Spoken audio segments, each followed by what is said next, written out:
of speculation over the last couple of weeks about why you've called this press conference. Do you want to let us know what's going on?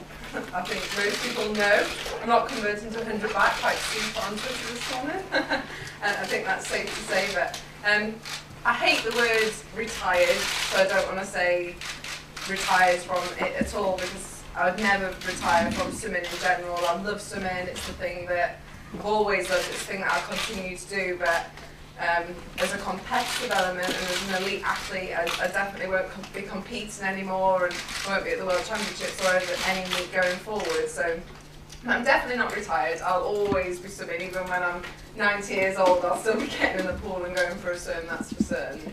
Why now? Why the time of now? I mean, you've clearly taken your time since London to think this thing over.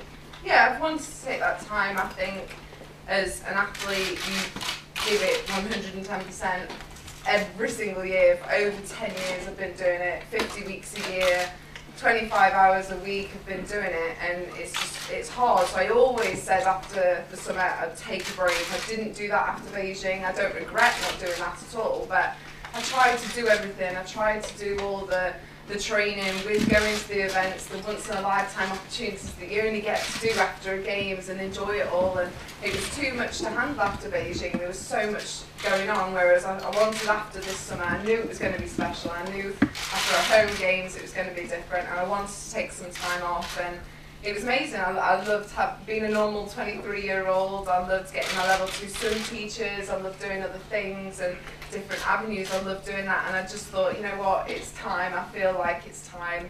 Just getting back in just didn't feel the same. I wanted to be ready myself. It's not a decision that you just wake up and think, oh, what am I going to have for breakfast? It's not as easy as that. Should I carry on swimming or not? Was there a specific moment, or was it just a gradual thing over time where you thought, you know what, enough's enough? I think it was a gradual thing for definite. I think it was one of those things that just seemed right. I kind of, after Beijing, everybody kept saying to me, God, how are you going to be motivated? And I was like, home games. Like, it was so obvious. I've never ever once considered retiring after Beijing, but it was something I had to consider after London, especially being a distance swimmer. I think it was evident this summer.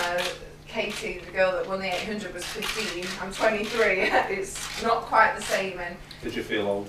I did feel old at 23. It's sad to say, but female distance swimming is going a lot younger. I think female swimming in general, I think, was evident in Beijing, in London, sorry, with loads of different events. The 100 breaststroke, the 400 medley.